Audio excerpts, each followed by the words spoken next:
Je ne sais pas comment on opère aujourd'hui, mais j'ai, dans le temps, à l'époque ancienne de la police des mœurs, assisté à une chasse à la femme. Et elle m'a laissé une telle impression que je m'en souviens, comme si c'était hier. C'est cette visite que je vais vous raconter. Bonjour Chou, ma chère. Tu vas bien? Tu veux mon lapin? Bonjour, chers visiteurs. Si vous êtes ici, c'est soit parce que vous pensez que je vais vous expliquer comment séduire des femmes en moins de temps qu'il ne faut pour le dire, soit pour participer avec moi à une chasse à la femme. Autrement dit, au 19e siècle, une opération de police qui consistait à capturer en quantité aussi grosse que possible des magneuses de marron, des fleurs de trottoir, des matelas ambulants, des bagasses, des paillasses à soldats, des mangeuses de tout bien, des crocheteuses de braguettes, bref, vous l'aurez compris, des vierges de corps de garde, des boîtes à jouissance, des croqueuses de santé, des tripoteuses de tuyaux de pipe, des voiries ambulantes, des commodes à tout usage, des éponges à fou. De nos jours, on dirait plutôt des travailleuses du sexe ou des péripatéticiennes, à ne pas confondre avec les péripatéticiens qui, eux, sont des partisans de la doctrine d'Aristote. Voilà. Je ne ferai pas traîner le suspense. Je ne vous enseignerai pas les arcanes de la séduction aujourd'hui. C'est doublement regrettable, scandaleux. Par contre, je vous propose d'aller emboîter le pas à des policiers déterminés, chargés de réprimer, parfois dans le sang, les excès de la prostitution des 19e et 20e siècles. Nous allons suivre les agents de la brigade des mœurs dans les taudis, les hôtels de passe et divers autres endroits de Paris pour voir comment ils s'y prenaient pour attraper des prostituées. Oh, ça doit être passionnant! Mais pas que. Nous verrons aussi ce que deviennent ces femmes après leur capture, parfois mouvementées. Du début des opérations de répression jusqu'à la sinistre prison, nous allons voir de A à Z comment se passait la chasse à la femme.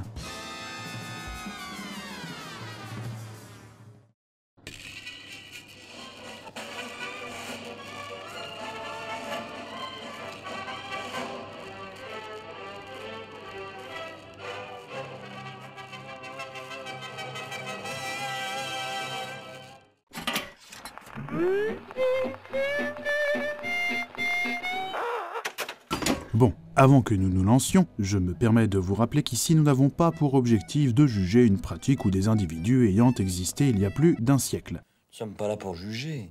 Même si c'est chargé. Cette vidéo n'a pas non plus pour but de servir ou desservir un quelconque bord politique ou idéologique. Oh, eh ben voyons. Bien, maintenant rendons-nous sur les boulevards. C'est là que tout se passe. Venez, suivez-moi. Temporellement, nous sommes quelque part entre le dernier quart du 19e siècle et le premier du 20e. Une période au cours de laquelle la prostitution est un sujet assez controversé. Elle est tolérée, dans certains cas particuliers. Par exemple dans les maisons closes, aussi appelées maisons de tolérance, mais aussi chez les prostituées dites soumises ou encartées, autrement dit celles qui ont une carte professionnelle délivrée par la préfecture. Ces deux formes de prostitution sont tolérées, sous réserve que les praticiennes se conforment à toute une série de règles. Je vais laisser un témoin nous citer les principales, du moins celles qui sont le plus souvent la cause d'une arrestation lorsqu'on les enfreint. On condamne souvent les filles à la prison administrative pour l'un des motifs suivants. Premièrement, racolage sur la voie publique avant ou après l'heure réglementaire. Deuxièmement, racolage sur un point interdit. Troisièmement, racolage en groupe. Quatrièmement, scandale sur la voie publique. Cinquièmement, manquement aux visites médicales. Il y a beaucoup d'autres règles dont je ne parlerai pas, car citer un règlement est souvent très ennuyeux. Ceci dit, vous remarquerez, au travers des exemples que je vous ai donnés, que, un peu comme dans les textes religieux, tout est à la fois précis et vague. Les agents des mœurs ont toute autorité pour interpréter le règlement selon leur humeur. D'ailleurs, voici un exemple des nombreux cas absurdes du règlement et de la manière dont on peut l'interpréter. Une fille encartée est toujours passible d'arrestation. À 9h du matin, quand elle sort faire son marché, elle commet 2 infractions. Elle se trouve sur la voie publique en dehors d'une heure réglementaire et ailleurs qu'à la station qui lui est assignée. Si un agent la rencontre, il peut l'arrêter. Officiellement, n'importe quelle prostituée qui enfreint les règles est passible d'une arrestation. Mais dans les faits, les demi-mondaines et les soupeuses, des prostituées qui ont une clientèle issue de milieux de grands bourgeois ou d'aristocrates, ne sont pas spécialement inquiétées par la police. Wouah, beau châssis cette salope! De même que les grandes maisons de tolérance fréquentées par des notables sont laissées tranquilles. Pourquoi? Eh bien, parce que si un agent coffre la maîtresse d'un notable, ou pire, d'un de ses chefs, il est sûr d'avoir quelques problèmes. Mieux vaut donc laisser en paix les dames aux grands airs et se focaliser sur celles qui n'ont pas l'air de côtoyer du beau monde. Les agents se concentrent surtout sur la prostitution de rue, particulièrement sur les filles encartées, qui sont déclarées à la préfecture et qui, de ce fait, sont connues des services et donc plus faciles à arrêter que les prostituées dites insoumises, celles qui se prostituent illégalement, sans carte, et qui ne sont pas forcément connues ou fichées. Enfin, nous voilà sur les grands boulevards. On y trouve pas mal de prostituées, puisque, naturellement, il y a beaucoup de passages, notamment de touristes et de bourgeois, qui sont autant de clients potentiels pour les prostituées. Mais pour les agents des mœurs, les divers boulevards de Paris sont un terrain de chasse parmi d'autres, puisque la prostitution est répandue dans toute la ville, comme l'explique un commissaire de l'époque. Les prostituées sont partout. Dans les brasseries, les cafés-concerts, les théâtres et les bals. On les rencontre dans les établissements publics, les gares de chemin de fer et même en wagon. Il y en a sur toutes les promenades, aux devantures de la plupart des cafés. Les agents ne manquent donc pas d'endroits à surveiller. Mais il n'y a pas que la rue à guetter, puisque l'idéal est de surprendre une prostituée en flagrant délit, pendant une passe autrement dit. Et ces passes ne se font pas directement sur les boulevards, mais plutôt dans des chambres particulières ou des hôtels louches, que la police identifie souvent grâce aux plaintes d'habitants, de commerçants ou via des mouchards. Des mouchards pas très recommandables, si on en croit un article de 1881. Dans le quartier du Palais Royal règne le nommé Monsieur R, dit le doigt coupé. C'est un souteneur de la pire espèce, et ami intime des agents des mœurs, avec qui il se promène ouvertement. Il sait même si bien l'identifier avec eux qu'auprès des femmes, il se fait passer pour un agent. Sur la simple indication d'un homme de ce genre, les agents filent pendant 5 minutes l'individu dénoncé, pour outrage public à la pudeur par exemple. Ils mettent dans leur rapport qu'ils l'ont surveillé pendant 1h30, et le rapport fait foi. Bref, la police collabore parfois avec des informateurs peu recommandables qui peuvent très bien faire des dénonciations abusives pour régler un compte ou se débarrasser de la concurrence.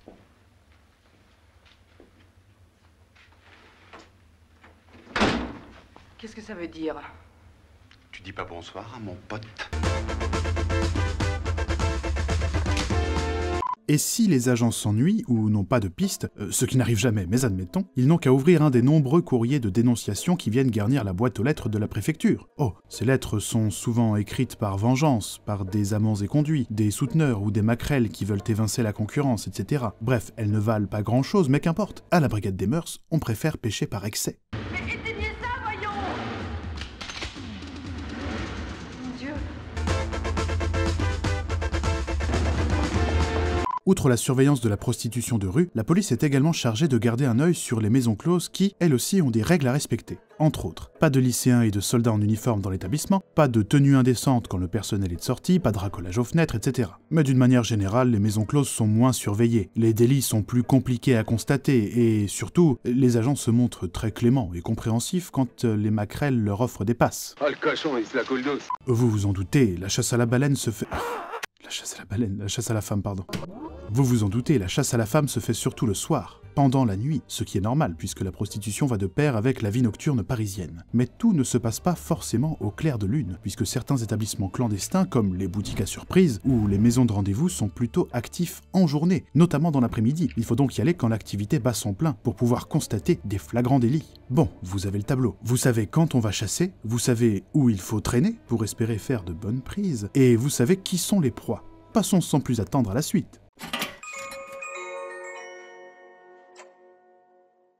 La brigade des mœurs agit différemment selon la situation dans laquelle elle se trouve, mais retenez que, d'une manière générale, la soixantaine d'agents qui la composent ont une réputation absolument épouvantable, surtout à Paris, ville dans laquelle l'institution est la plus active. On surnomme parfois les agents les grippe-chères, tout est dans le nom, ou de temps en temps les moulins à café, parce qu'ils broient tout. Avec ces surnoms évocateurs, vous comprenez sans peine que les agents peuvent se montrer d'une extrême brutalité à l'égard des femmes qu'ils arrêtent. Leurs abus et bavures à répétition, qui font régulièrement la une des journaux, feront de tels scandales que, dans les années 1880, l'institution sera officiellement dissoute.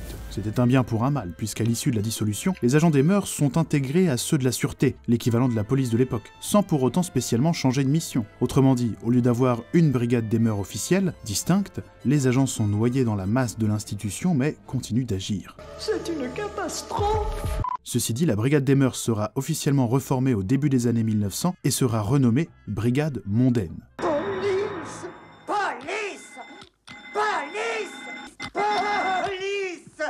Elle changera de nom en 1975 pour en adopter un qui vous est sans doute plus familier, la Brigade des stupéfiants et du proxénétisme. L'institution sera finalement divisée en deux, une branche pour les stupéfiants et l'autre pour le proxénétisme. Et anecdote, le premier commissaire de la Brigade de répression du proxénétisme sera une femme. Mais j'ai comme qui dirait un peu digressé. Revenons sur les boulevards. La chasse à la femme, c'est un peu comme le jeu du chat et de la souris. Tu aimes la chasse? Oh oui, madame.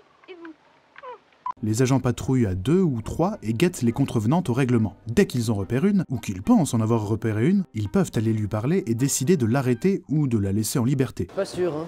C'est selon leur humeur et selon s'ils ont déjà fait beaucoup de prises ou pas. Comment font-ils pour repérer des prostituées, me demanderez-vous? Après tout, le métier n'est pas marqué en lettres de feu sur le front de celles qu'ils pratiquent. Eh bien, outre le flagrant délit, il suffit aux agents de constater un racolage. Mais la chose n'est pas évidente, si on en croit un auteur de l'époque, surtout lorsqu'il s'agit des prostituées insoumises. Beaucoup de ces filles ne racolent pas ouvertement à la façon des prostituées en carte, et par de cyniques propositions. Elles jouent de la prunelle ou du coude, ricanent, appellent l'attention par leur démarche, leur costume, se font accoster, mais n'accostent pas, cherchent l'occasion et acceptent tous les hasards. Il faut donc ouvrir l'œil, et le bon, pour constater le méfait.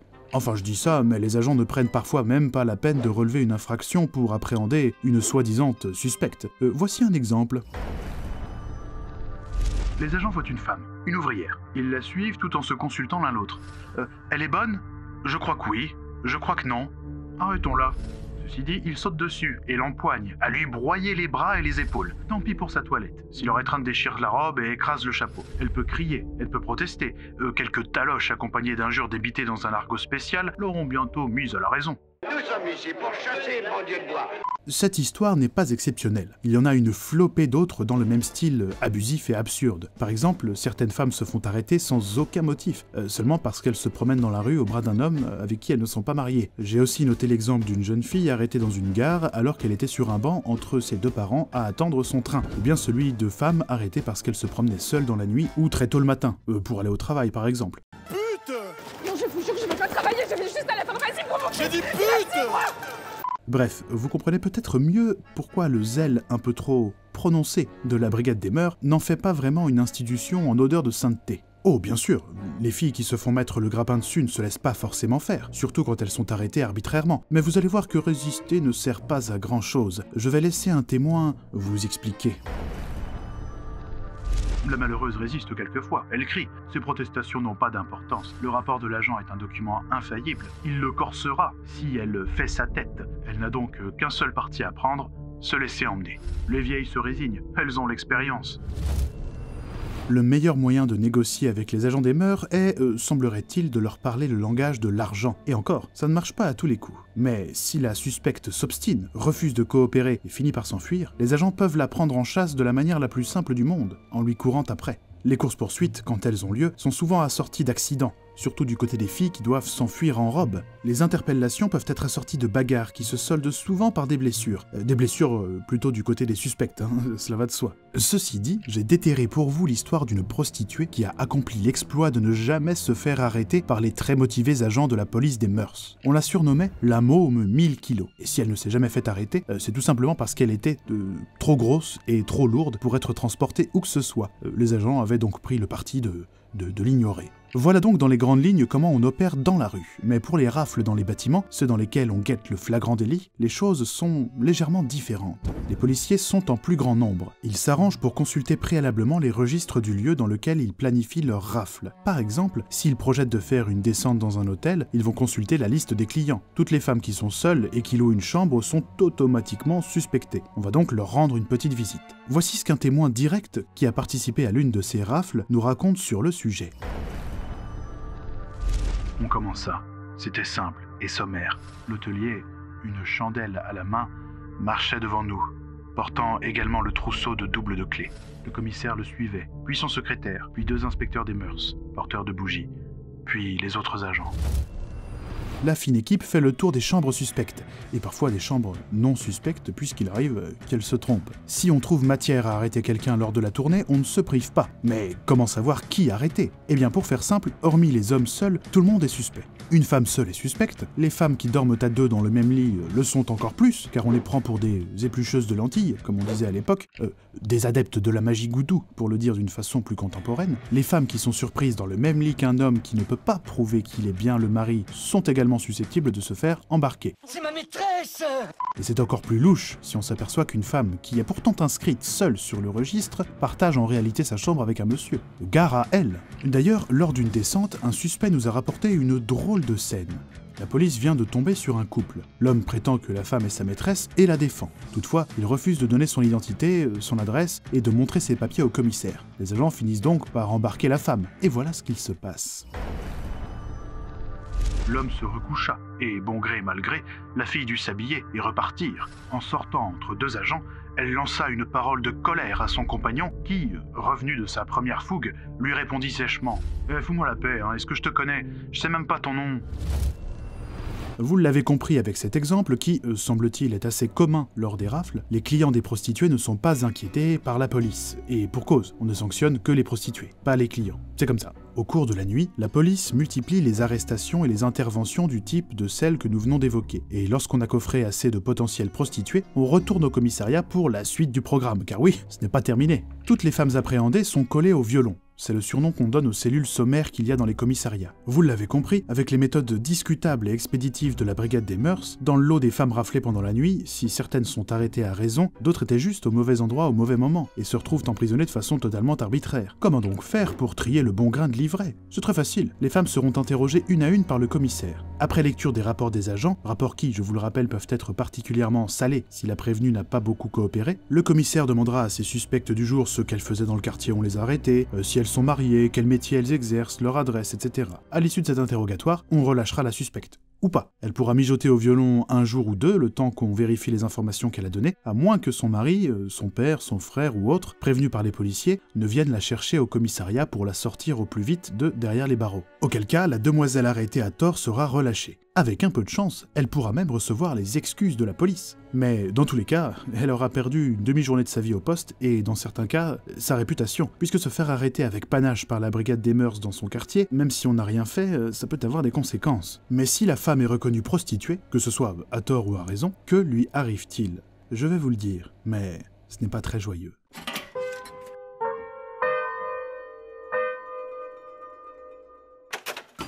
La destination des femmes retenues par la police à l'issue des chasses est connue du tout Paris. Il s'agit d'un établissement de sinistre réputation, une réputation si infâme que l'endroit est parfois surnommé le pourrissoir, le cimetière vivant, la maison noire. Il s'agit de la prison de Saint-Lazare, spécialement réservée aux détenues féminines. C'est là-bas que vont finir nos femmes arrêtées par la police. Mais avant d'en arriver là, elles auront le droit à, comme qui dirait, un échauffement. Après la course-poursuite et les altercations avec les agents de la brigade des mœurs, après le séjour plus ou moins bref dans les geôles des commissariats de Paris, les détenus font un petit passage de parfois plusieurs jours par le dépôt du quai de l'Horloge, un endroit caverneux et malodorant dans lequel on enferme tous les prisonniers de Paris en attendant leur transfert dans diverses prisons de France. Au dépôt, les hommes et les femmes sont séparés. Après un relevé d'identité, on procède à une fouille minutieuse des nouvelles venues. Je vais laisser à une détenue arrêtée pour des motifs politiques le soin de nous raconter cette expérience. La fouilleuse nous appelait à tour de rôle avec un « par ici » sans aménité. Chaque détenu restait environ 20 minutes dans la cabine avec cette préposée aux basses œuvres, et je voyais leurs gestes se profiler en ombres animées sur les verres dépolis. Quand ce fut mon tour, j'entrai. En approchant la fouilleuse, je fus violemment incommodé par des relents nauséabonds qui rappelaient un peu la puanteur de la morue. Ses mains osseuses me causèrent une sensation indéfinissable. On eût dit les griffes d'une hyène. Sur son injonction sèche, je me dévêtis entièrement. Maintenant, elle inspecte mes vêtements. Elle palpe leurs doublures, leurs ourlets, leurs parements. Elle tâte ma ceinture, mes jartelles, fouille mes chaussures et, effroyable caresse, ses doigts d'étrangleuse plongent dans ma chevelure. Petite précision, certaines femmes qui ont été préalablement signalées, typiquement les criminels récidivistes, peuvent subir une fouille vaginale. Et d'ailleurs, en parlant de la grotte secrète, les prostituées ou les femmes arrêtées pour ce motif ont un traitement un peu particulier, puisqu'en arrivant au dépôt, en plus de la fouille, elles sont soumises à une visite médicale qui a pour but de déceler d'éventuelles maladies vénériennes. Bonne idée, me direz-vous, autant diagnostiquer pour pouvoir soigner. Oui, sauf que cette visite concerne toutes les femmes arrêtées pour prostitution, y compris celles condamnées à tort par la police. S'ajoute à ça que l'inspection n'est qu'un sommaire examen au spéculum, qu'il n'y a qu'un seul spéculum pour toutes les visites et que les médecins doivent assurer la cadence plutôt soutenue d'une centaine d'inspections par heure. Une fois toutes ces formalités d'accueil réalisées comme il se doit, on met les filles soit en cellule, soit dans une salle commune le temps que le transfert pour la prison de Saint-Lazare, qui peut être attendu plusieurs jours, se fasse. Le dépôt est un endroit fort peu recommandable, au dire d'une femme qui a eu la malchance d'y séjourner. Voici ses impressions lorsqu'elle entre dans sa cellule. Sur le seuil de la cellule, je fus souffleté par une bouffée d'air chaud qui empestait. Le peu d'air frais, chichement distribué par un vasisdas, qui ne s'en trouverait qu'à grand-peine, ne parvenait pas à refouler les émanations putrides des latrines aménagées dans un coin de la pièce, ni les effluves spéciaux que dégagent les corps insuffisamment rincés. S'ajoute à ça le fait qu'il faut dormir dans des draps au mieux déchirés, au pire moisis, et sur des paillasses qui grouillent de vermine. Dans ces conditions, la nuit au dépôt est souvent très éprouvante pour les détenus. Mais ce n'est pas tout. Toutes les femmes capturées par la police sont mélangées dans le dépôt. Une criminelle multirécidiviste endurcie peut se retrouver avec une adolescente arrêtée par erreur, de même qu'une meurtrière peut se retrouver dans la même cellule qu'une bourgeoise qu'on a surprise en train de tromper son mari. Il peut donc y avoir des violences entre les détenus, surtout pendant la nuit, où la surveillance est moindre. Et par le terme violence, j'entends des agressions, sexuelles ou pas, des vols, etc. Le transfert vers la prison peut être attendu pendant plusieurs jours et, cela va de soi, se laver au dépôt est quasiment impossible. Il n'y a qu'un seul robinet pour des centaines de détenus. Des détenus qui, pour la plupart, n'ont pas pu se changer depuis leur arrestation et passent donc des jours à mariner dans les mêmes vêtements, sauf si un proche vient leur apporter de quoi se changer.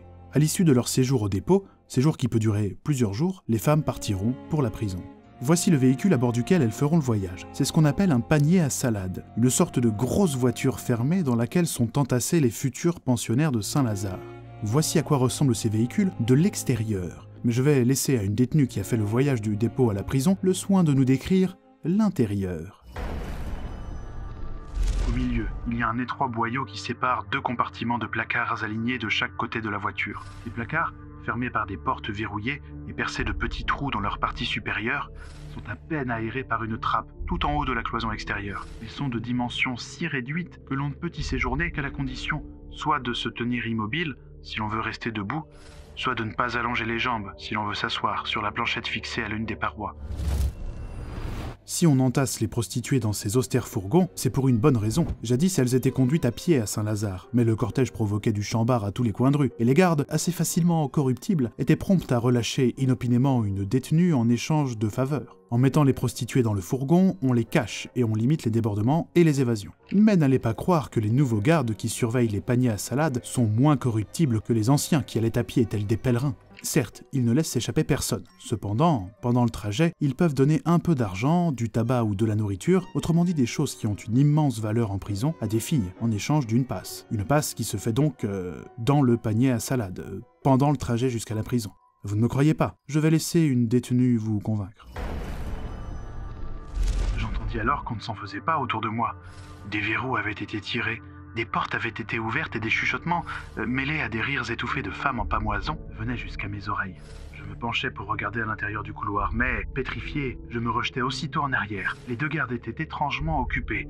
Il était bien davantage encore les deux femmes qui faisaient le jeu. Je ne croyais pas ces choses possibles. Et elles le sont, mon cher, elles le sont. Les paniers à salade vont du dépôt jusqu'au numéro 107 de la rue du Faubourg Saint-Denis. Là, ils s'arrêtent devant un gros bâtiment gris, vieux et sinistre, la prison de Saint-Lazare. Dedans, les prisonnières vivent dans des conditions infâmes, sous la garde de religieuses qui sont tantôt inflexibles, tantôt complètement corruptibles. Il y a 1000 histoires à raconter sur cette macabre prison et ce qu'il s'y est passé. Les trafics de cocaïne, les cigarettes planquées sur les bébés, les détenues folles qui passent leur journée à se masturber, les religieuses qui se rincent l'œil en matant des détenus dans les toilettes, les conditions d'hygiène déplorables et j'en passe. Dans cette terrible prison, il y a même une section qu'on appelle la ménagerie, car on y met les femmes en cage, comme des fauves. Ah, vous voulez que je vous emmène derrière les sombres murs de la prison de Saint-Lazare? Eh bien, allez donc faire un tour sur le Tipeee pour me permettre de vivre de mes créations, puisque je ne sais pas si vous l'avez remarqué, mais sur cette chaîne, il n'y a pas de placement de produits ni de publicité. On prise l'indépendance ici, quitte à galérer, et ce n'est que vous, le public, qui pouvez par votre générosité maintenir cette indépendance et réduire les galères. Donc si cette visite qui s'achève vous a plu et que vous voulez encourager la suite, allez donc déposer une participation mensuelle, même minime, sur le Tipeee. Il n'y a pas de secret, sans votre aide, la chaîne ne peut pas continuer puisque son seul financement, c'est vous. Le lien vers le Tipeee est en description. Et si la qualité du travail que je vous propose n'a pas suffi à vous décider à sauter le pas, non, je ne crois pas, non, pas envie. Je reviens plus en détail sur l'importance du financement indépendant de la chaîne dans la FAQ numéro 2 sortie il y a peu. En tout cas, merci aux tipeurs qui me soutiennent, et sans qui cette petite virée avec les fins limiers de la Brigade des Mœurs n'aurait pas été possible. Et même que je vous remercie bien. Ah oui, je vous remercie. Y a pas de quoi, y a pas de quoi. D'ailleurs, si ça vous a plu, pensez aussi à vous abonner, à commenter, ne serait-ce que de façon minimaliste, mettez un pouce et surtout, partagez la vidéo sur vos réseaux ou en parlant autour de vous. Si vous êtes nouveau sur la chaîne, allez vous balader, je gage que vous y trouverez à boire et à manger, et si vous connaissez déjà toutes les vidéos par cœur, n'oubliez pas que je suis aussi sur Instagram et sur les plateformes de podcast. Je vous rappelle que vous pouvez également vous procurer mon livre, Votre grâce est sur les dents, en format physique chez votre libraire ou en le commandant directement sur le site de mon éditeur que je vous mets en description. Le bouquin est aussi, et bien sûr, disponible en format numérique. N'hésitez pas non plus à rejoindre le serveur Discord de la chaîne pour rencontrer du monde et papoter en attendant la prochaine sortie. Les invitations sont en description. De mon côté, je vous laisse. J'ai, comme qui dirait, une prison à écumer.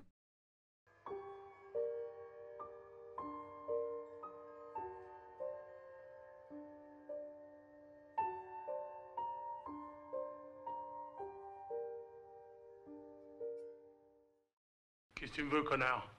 Te présenter l'addition, enfoiré.